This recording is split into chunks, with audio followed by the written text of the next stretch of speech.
What is up, guys? Welcome back to the channel. I hope y'all are having a great time out there. Well, not out there, inside of your houses probably.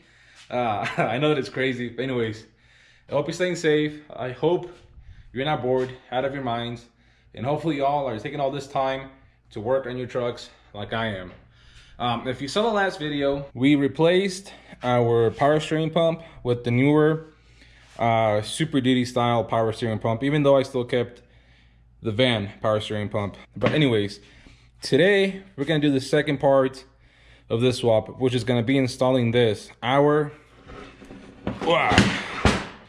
actual Super Duty power steering gearbox. This came out of a 2006, I believe, truck, and it should be for the most part a direct bolt-on to our truck. There's only a few differences between this gearbox, at least externally, to our OBS. One of them is the actual 3 bolts that it uses to secure it to the frame. They're the same, I guess, bolt pattern you could say, but the actual bolts are bigger in diameter. I believe the OBS uses around half inch-ish, about half-inch bolts. These are about 9/16, so a little bit bigger, around that range. So all we have to do is drill out those holes on our frame. The other difference is gonna be our lines. I'm gonna try and see if I can run some of those lines that I got. Again, if you saw the last video, you'll know what all this is. But I basically got all this stuff off of eBay. I got the gearbox, I got Hydro Boost, I got the power steering pump, all kinds of stuff off of eBay, and I'm hoping that within all those lines I find something that's gonna work. I also have a reservoir coming with some more lines, and I think those will work just fine on this. Now, I did get these new from Ford, and these are the actual bolts that bolt on to your power steering gearbox, because mine didn't come with it, so I went ahead and got some new ones. Now, you want to make sure that you get Ford. This part's from Ford, because this is definitely a very important part. So again, this is the part number for them, and like I said, they are grade 10 bolts. They're not grade 8, they're grade 10, which is even harder than grade 8. Actually, a lot of the bolts that come on this thing, like suspension stuff, all kinds of stuff that I've been taking off of the truck, so I create grade 10 bolts, which is, like I said, even harder, even stronger than grade 8. So I'm gonna try and run as much grade 10 as I can. And like I said, these are the OEM bolts to this, which they come in a pack of 4, which is completely weird. But anyways, I'm gonna go ahead, get these 3 holes on the driver's side frame for the gearbox drilled out to the correct size, and I'll check back in with you guys after I'm on with that. I'm probably gonna throw you on my head and kind of show you what I'm doing as I go along. So let's get right to that.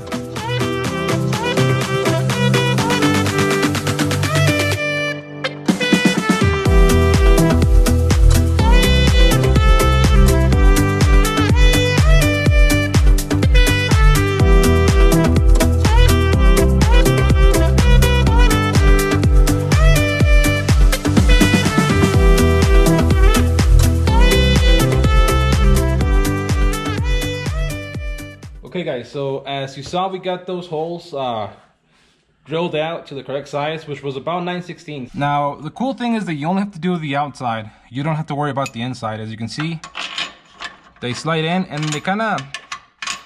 What I did is I slid them in and then hit them with the impact. And they should go all the way in. It should be fine. So now what we got to do is actually get the box and get it thrown on here. Another thing that I did is that since 4 of the bolts came in the kit, I saved 3 bolts to kind of put them in here, and I used that 4th one to make sure that everything was going to be fine with the holes on the frame. So we have 3 brand new bolts on here ready to go. And another thing that I did do is that I kind of figured out where kind of dead center was, and this thing is 4 turns lock to lock. So I went ahead and left it, as you can see, pretty much right in the middle. And then on our truck, we made sure that our steering wheel was also going to be kind of right in the middle. And I'm hoping that will help us line up our steering wheel, so that once everything's in place, the steering wheel will also be centered. And yeah, now we're ready to throw this thing under our truck, and for the most part be done with the steering. Like I said, all we have to do is wait on that reservoir and hook up all the lines. But yeah, I'm gonna throw this on and I'll check back in with you guys once this is done.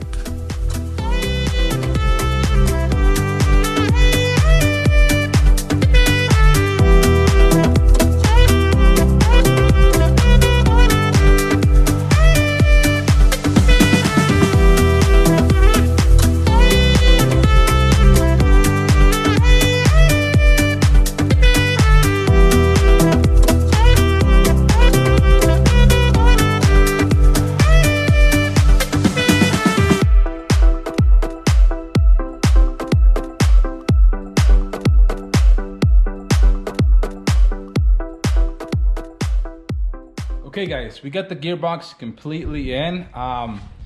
It was easy, but I made it hard, if that makes sense. Let me show you what I mean by that. I don't know how you can see, but the gearbox is in there. We have our 3 bolts. That went in flawlessly. The part where I made it hard on myself was the actual steering shaft to like the actual splines on the box. And my dad and I had a hell of a time getting it in there. And that's because the splines have a flat side on them. And I was sure that that flat side went towards the bolt on the steering shaft, when in fact it actually goes to the bottom. So as you can see, this is what I consider the top of the bolt. This will be the side, and the bottom will be on the other side. The flat part on the shaft is on the bottom of it. And I wasn't able to tell until I actually grabbed it and kind of pulled it out and saw that that flat part was on the bottom. So once you get those 2 sides lined up, it went in perfectly.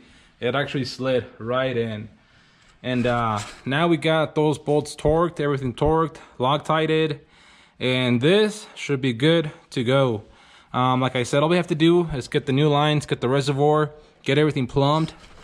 But we won't get all those things until like Friday, hopefully on Friday. So now what we're gonna do, we're actually gonna start on the drive shaft, and that's gonna be pretty easy. All we're gonna do is replace this U-joint with a conversion U-joint that I got. I'll show you that right now. Okay, so this is what I got, a conversion U-joint for the front drive shaft. And I also got this from the guys over at Absolute Customs.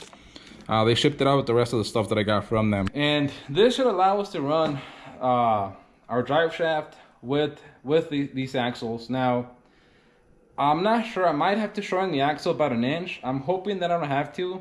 There's kind of different people saying different things. Some say that you have to shorten it, and some are saying that it should be fine. So I'm hoping that we'll be fine. But yeah, I'm gonna get that one pulled out, and we'll throw this one back in there. So I'm gonna be using this ball joint press that I borrowed from AutoZone to press in and out the new U-joint. So I'm gonna throw you guys on the tripod, and I'm gonna walk over the way that I use it with you guys. So all I have is the ball joint press and just the plunger. And what you want to do is line it up with your U-joint so that it's centered. Let it. Let it. There we go. And that's all you need. Okay, so quick update. Apparently when I ordered the yoke for the Dana 60, the Super Duty Dana 60, I ordered the wrong one. Even though, like I said, I always research the crap out of everything, but you know, you always have to get something wrong.